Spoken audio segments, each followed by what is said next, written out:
नमस्कार दोस्तों। तो आपको पता है कि जेलेंस्की जो है, जो कि यूक्रेन के प्रेसिडेंट हैं, वो अपना एक फुल फाइनल प्लान जो है, जिसको वो विक्ट्री प्लान कह रहे हैं, वो लेकर के यूएस पहुंचे हुए हैं। और वहां पर उन्होंने जो बाइडेन से भी मुलाकात करी, कमला हैरिस से भी मुलाकात करी। अब इसके बारे में ऑलरेडी हम डिस्कस कर चुके हैं कि जो बाइडेन से उनकी क्या चर्चा हुई, क्या मुलाकात हुई। और ये कुछ विक्ट्री प्लान वैन कुछ नहीं है, वो सिंपली अपना एक लॉन्ग रेंज मिसाइल्स को रशियन टेरिटरी पर यूज़ करने का परमिशन मांगने गए हैं। और दूसरी चीज़ की वो जो $8 बिलियन का फंड सैंक्शन हुआ है, वो फंड जल्दी से जल्दी डिसबर्स किया जाए, इससे पहले कि जो बाइडेन जी का टर्म खत्म हो। तो उस चीज़ की बातचीत करने गए हैं। और उसके बाद वो ये भांपने भी गए हैं कि इस इलेक्शन के बाद जो है वो क्या होगा, कि कमला हैरिस का कितना उनको सपोर्ट रहेगा, वो इस चीज़ को भी देखने गए हैं। अगर कमला हैरिस नहीं जीतती हैं तो फिर क्या होगा। तो उसके लिए उन्होंने दूसरा रामबाण तरीका निकाला है कि डोनाल्ड ट्रंप से भी मिल लेते हैं अगर आए हैं तो उसी कड़ी में जेलेंस्की की मुलाकात हुई है डोनाल्ड ट्रंप से, जो कि रिपब्लिकन पार्टी के कैंडिडेट है। अब आप समझ सकते हो कि जो व्यक्ति डोनाल्ड ट्रंप, जिसने हमेशा जेलेंस्की की मतलब मुखालफत ही करी है, हमेशा कहा है कि ये है ही नहीं यूक्रेन के लोगों का वॉर, ये सिर्फ जेलेंस्की का वॉर है, बाइडेन का वॉर है, ये यूक्रेन के लोगों का वॉर नहीं है, अगर मैं होता तो ये वॉर होने नहीं देता। ये सारी चीज़ें जिस व्यक्ति ने हमेशा कही है, जेलेंस्की बाध्य हो गए उनसे मुलाकात करने के लिए। तो फाइनली ये डोनाल्ड ट्रंप और जेलेंस्की के बीच की मुलाकात हुई, बड़ी ही इंटरेस्टिंग कॉन्वर्सेशन रही। और जब भी ट्रंप की कॉन्वर्सेशन होती है ना, किसी ऐसे व्यक्ति से खास तौर से जो कि उनका दोस्त नहीं है, और जो ट्रंप का दोस्त नहीं है तो आप समझ लो वो दुश्मनी है उनका। मतलब ट्रंप का वो बीच वाला डिप्लोमेटिक खेलने वाला तरीका है ही नहीं बिल्कुल, वो खुलेआम बोलने वाले व्यक्ति। तो आप समझ ही सकते हो कि वैसा व्यक्ति जब उनसे मिलता है तो आपको कुछ अलग ही सीन, मतलब कुछ अलग ही फनी कन्वर्सेशंस आपको देखने को मिल जाती हैं। और डोनाल्ड ट्रंप माने जाते हैं सब चीज़ करने के लिए। कई लोग मानते हैं कि वो जानबूझ करके भी ऐसा करते हैं। तो ये जो मुलाकात है ट्रंप के साथ, वो ट्रंप टावर में हुई। और इसमें भी ट्रंप जो है वो हमेशा से जो बात बोलते आए वही बात उन्होंने बोली कि अगर हम जीत गए इस पूरे इलेक्शन को तो इस कॉन्फ्लिक्ट को हम बहुत जल्दी ख़त्म कर देंगे। फिर उन्होंने ये भी बात बोली कि देखो, अगर मैं होता प्रेसिडेंट, जैसे मैं 2019 के टाइम पर मैंने कितना अच्छी व्यवस्था बना रखी थी, अगर मैं 2022 में भी प्रेसिडेंट रहता तो आपके ऊपर कभी रशिया अटैक ही नहीं करता, आपका कोई नुकसान ही नहीं होता, और सारी चीज़ें मैं एक टेबल पर बैठा करके आपका मैनेज करवा देता। ये बात तो ट्रंप हमेशा बोलते हुए आए हैं। और आज भी जब उनकी जेलेंस्की से मुलाकात हुई तो भी उन्होंने सेम चीज़ जेलेंस्की को दोबारा से रीट्रेट करी है। अब आप सोचिए कि एक व्यक्ति है जेलेंस्की, जो कि आपसे मिलने आया है, मुलाकात करने आया है, और अगर जेलेंस्की सबसे ज़्यादा किसी से हेट करते होंगे इस पूरी दुनिया में तो वो रशिया के प्रेसिडेंट पुतिन से करते होंगे। जितना नुकसान मतलब उठाना पड़ा है यूक्रेन को, सिविलियंस का जो नुकसान हुआ है, टेरिटरी का जो नुकसान हो, खास तौर से जो जेलेंस्की की इमेज का नुकसान हुआ है, इन सारी चीज़ों को देखते हुए शायद अगर वो सबसे ज़्यादा वो व्यक्ति किसी से हेट करता होगा तो वो पुतिन से हेट करता होगा।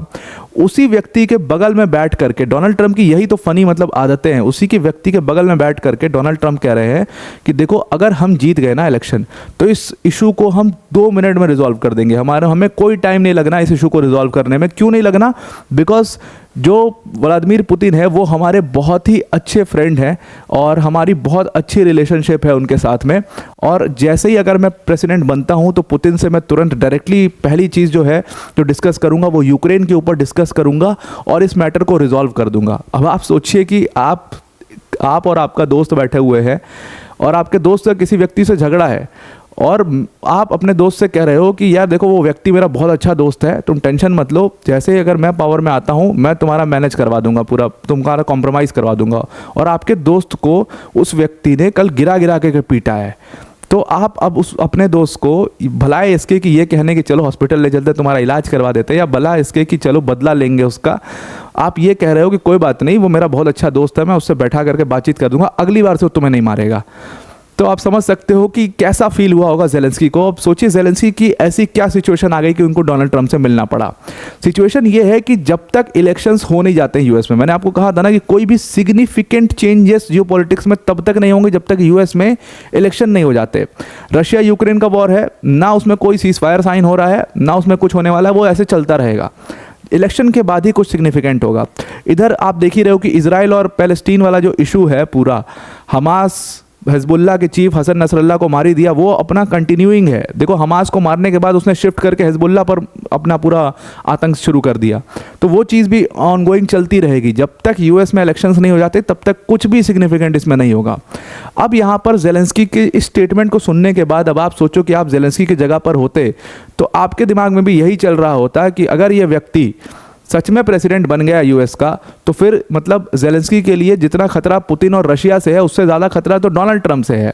और ये शायद वो जेलेंस्की सोच भी रहे होंगे कि ये व्यक्ति अभी मेरे सामने, मेरे बगल में बैठ करके, होता है कि लोग सामने सामने थोड़ी सी डिप्लोमेसी दिखाते हैं, मीठी मीठी बातें करते हैं, अच्छी बातें करते हैं किसी के फेस पे, पीठ पीछे भले कोई कुछ भी करे, लेकिन सामने सामने तो एटलीस्ट उतनी वैल्यू रख देते हैं कि अच्छे से बात करते हैं, वो बहुत अच्छे। लेकिन डोनाल्ड ट्रंप की आदत नहीं है, वो खुलेआम बात करते हैं और जेलेंस्की के बगल में बैठ करके बोल रहे हैं कि पुतिन मेरा बहुत अच्छा दोस्त है, मैं बात करूंगा, कॉम्प्रोमाइज़ करा दूंगा।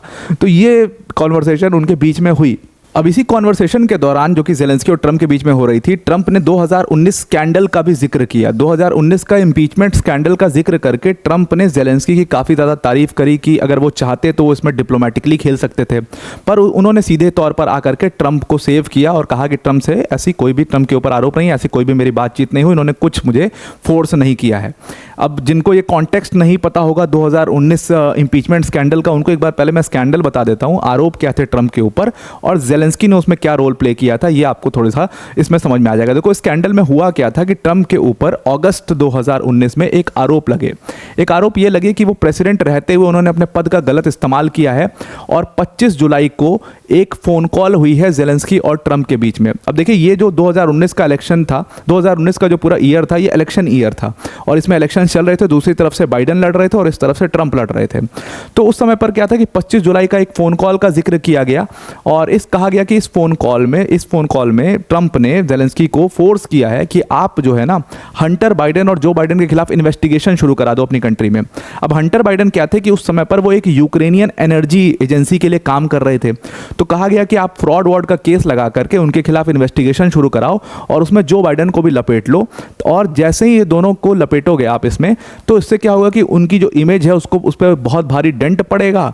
लोगों के मन में भी ये चीज़ जाएगा कि ये लोग तो वहाँ पे जा करके बिजनेस करते हैं, फ्रॉड करते हैं। और इसके वजह से क्या होगा कि इन दोनों की जब इमेज खराब होगी तो ये इलेक्शन जो है वो ट्रंप जीत जाएंगे। ऐसा आरोप ट्रंप के ऊपर लगाया गया। अब इस आरोप के ऊपर इंपीचमेंट के चार्जेस भी मूव हुए उनके ऊपर, लेकिन बाद में जाकर के सेनेट ने पूरी तरीके से बाइज्जत बरी कर दिया डोनाल्ड ट्रंप को इस चीज़ से।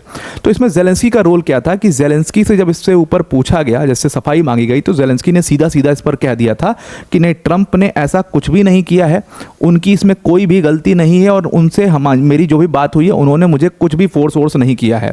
अब आरोप ये था, अब ये पूरा केस शुरू कैसे हुआ था कि किसी अननोन पर्सन ने, किसी अननोन विसल ब्लोअर ने एक एप्लीकेशन दिया था और उस एप्लीकेशन में लिखा था कि डोनाल्ड ट्रंप की जो 25 जुलाई वाली फ़ोन कॉल हुई है जेलेंस्की के साथ में, वो इसलिए हुई है, वो डोनाल्ड ट्रंप इसलिए उनको फोर्स कर रहे हैं क्योंकि उन्होंने अभी कुछ ही दिनों पहले जो यूक्रेन के लिए एड जाता था, मिलिट्री एड, जो कि $391 मिलियन का था, उस मिलिट्री एड को उन्होंने ब्लॉक कर दिया था। और इसी चीज़ को इस्तेमाल करके, वो अपनी प्रेसिडेंशियल पोस्ट का इस्तेमाल करके वो जेलेंस्की तक पहुंच के और हंटर बाइडेन और जो बाइडेन को फंसाना चाहते हैं। ये पूरा केस बनाया गया था। हालांकि सेनेट ने उनको बाइज्जत इस केस से सारे चार्जेस जो है वो मूव कर दिए थे। जेलेंस्की ने भी उसमें ट्रंप के फेवर में ही, मतलब ट्रंप के फेवर में क्या, मतलब ट्रंप को एक तरीके से क्लीन चिट दे दिया कि नहीं, उन्होंने ऐसा कोई फोर्स मुझे नहीं किया है। और ये देना भी था क्योंकि सेनेट ऑलरेडी उनको छोड़ चुका था। तो जेलेंस्की अगर कुछ बोल भी देते तो ट्रंप तो और खिलाफ हो जाते, उनके जितना फंड बचा कुचा था वो भी ब्लॉक कर देते। तो इसलिए जेलेंस्की ने उनको क्लीन चिट दे दिया था। उसी चीज़ की तारीफ ट्रंप कर रहे थे कि उस टाइम पर जेलेंस्की चाहते तो डिप्लोमेटिकली खेल सकते थे, लेकिन उन्होंने मुझे बचा लिया था उस चीज़ से। फ़ोन कन्वर्सेशन हुई थी, ये तो क्लियर था, लेकिन उस फ़ोन कन्वर्सेशन में एग्जैक्टली क्या बातचीत हुई है इसका कोई प्रूफ नहीं कोई ले आ पाया। अब इसमें रिपब्लिकन्स जो है वो अपनी राय देते हैं। उनका ये कहना है कि ट्रंप के इमेज को डेंट लगाने के लिए ऐसा जानबूझ करके जेलेंस्की और डिप्लोमेट्स ने मिल करके ये पूरा स्कैंडल रचा था ताकि वो किसी तरीके से उनका केस जो है प्रूफ हो जाए और इम्पीचमेंट उन पर लग जाए और उनको हटा दिया जाए, लेकिन ये सक्सेसफुल नहीं हो पाया। तो ये खैर बातचीत हुई। डोनाल्ड ट्रंप की 2019 का स्कैंडल भी जिक्र हो गया और इसको ही लेकर के कहते हैं कि ट्रंप और जेलेंस्की के बीच में काफ़ी राइवलरी है इस 2019 के स्कैंडल को लेकर के, क्योंकि ट्रंप भी अंदर अंदर ऐसा मानते हैं कि उसमें जेलेंस्की ने डिप्लोमेट्स के साथ मिलकर के गेम किया था। हालांकि अपने ट्विटर हैंडल से बाकायदे पोस्ट किया जेलेंस्की ने इस मीटिंग के बारे में और कहा कि एक बिल्कुल सक्सेसफुल मीटिंग रही है और इस मीटिंग के आपको कुछ ही दिनों में परिणाम भी दिखाई देंगे। अब यहाँ पर ट्रंप से तो मुलाकात इन्होंने की, उसका जिक्र हमने पूरा कर ही लिया है। ट्रंप से मिलने के पहले वो कमला हैरिस से भी मिले थे। कमला हैरिस से जब जेलेंस्की मिले थे तो कमला हैरिस बिल्कुल एक तरफ ट्रंप से मुलाकात कर रहे हैं और ट्रंप कमला हैरिस के बारे में उल्टा सीधा बोल रहे हैं। कमला हैरिस से मुलाकात कर रहे हैं, कमला हैरिस ट्रंप को बिल्कुल ईविल दिखाती हैं। तो कमला हैरिस से भी जब उन्होंने मुलाकात करी तो कमला हैरिस ने उसमें बोला कि देखो, एक व्यक्ति है पूरे यूएस में जो कि ज़ेलेंस्की को हमेशा एक प्रपोजल देता रहता है कि मैं इस वॉर को ख़त्म करा दूंगा। इस पूरी कॉन्वर्सेशन में कमला हैरिस ने कहीं पर भी ट्रंप का नाम नहीं लिया, पर उन्होंने कहा कि एक ऐसा व्यक्ति है जो कि ऐसा प्रपोजल देता रहता है कि मैं इस पूरे वॉर को ख़त्म करा दूंगा। और वो कैसे ख़त्म कराएगा, उसका प्लान क्या है ख़त्म कराने का? उसका प्लान ये है कि तुम ऐसा करो, तुम रशिया के सामने बिल्कुल पूरी तरीके से सरेंडर कर दो, जो भी पुतिन की शर्तें हैं सारी मान लो, अपनी जो सोवरेन टेरिटरी है उसको भी छोड़ दो, अपनी न्यूट्रलिटी है उसको भी छोड़ दो और पुतिन के सामने सरेंडर कर दो। मेरा बहुत अच्छा दोस्त है, तुम्हें छोड़ देगा, दोबारा तुम्हें परेशान नहीं करेगा और इससे ये वॉर पूरी तरीके से ख़त्म हो जाएगा। तो ये चीज़ कमला हैरिस ने ट्रंप को, मतलब ट्रंप पर तंज कसते हुए ये चीज़ कही है। उन्होंने पूरा जेडी वांस या ट्रंप का कहीं पर भी नाम नहीं लिया, पर वो उन्हीं को रेखांकित कर रही थी, ये बात सब समझ चुके थे। अब आप सोचिए कि ज़ेलेंस्की की जगह पर अगर आप होते, मतलब आप ऐसी मझधार में फंसे हुए हो जहाँ पर आपको कमला हैरिस का भी चेहरा देखना है कि भाई ये भी जीत सकती है, एकदम नेक टू नेक की फाइट है। अगर एक तरफा इलेक्शन होता तो भाई ज़ेलेंस्की खुलेआम जो है कुछ अपना बोल भी सकते थे। अब ये नेक टू नेक की फाइट है, कोई भी लास्ट डेट जीत सकता है, कोई भी लास्ट डे जो है रिजल्ट चेंज हो सकता है। तो उनको कमला हैरिस को भी यहाँ पर देखना है, उनको भी खुश रखना है कि भाई हाँ मैं आपके साथ हूँ। दूसरी तरफ वो ट्रंप से भी मुलाकात कर रहे हैं कि भाई थोड़ा रिलेशन नॉर्मल कर लेते हैं, अगर ये प्रेसिडेंट ये आदमी बन गया तो क्या हालत करेगा यूक्रेन की। तो आप सोचिए कि ज़ेलेंस्की के ऊपर ये सारी चीज़ों में, इन सारी चीज़ों के बीच में क्या गुजर रही होगी। तो आई होप आपको ये पूरा आर्टिकल समझ में आ गया होगा। अब वीडियो को एंड करने से पहले अनअकैडमी टीम की तरफ से एक बहुत बड़ी अनाउंसमेंट है। अगर आप यूपीएससी सीएससी 2025 की प्रिपरेशन करना चाहते हैं तो अनअकैडमी ने अब आपके लिए राहें बहुत आसान कर दी हैं। जिस यूपीएससी सीएससी की प्रिपरेशन के लिए आपके 1.5-2 लाख रुपए खर्च होते थे, अनअकैडमी ने उसमें बिगेस्ट एवर प्राइस ड्रॉप करके उस कोर्स फीस को सिर्फ और सिर्फ 24,999 कर दिया है। मतलब इस प्राइस में आपको अनअकैडमी की टॉप फैकल्टीज जैसे मृणाल सर, प्रतीक सर, सुदर्शन सर जैसी फैकल्टीज पढ़ाएंगी, प्लस आपको इसमें 1-to-1 मेंटोरशिप भी मिलेगा, प्लस इसके साथ में आपके लिए स्पेसिफिक डाउट सेशंस भी लगाए जाएंगे।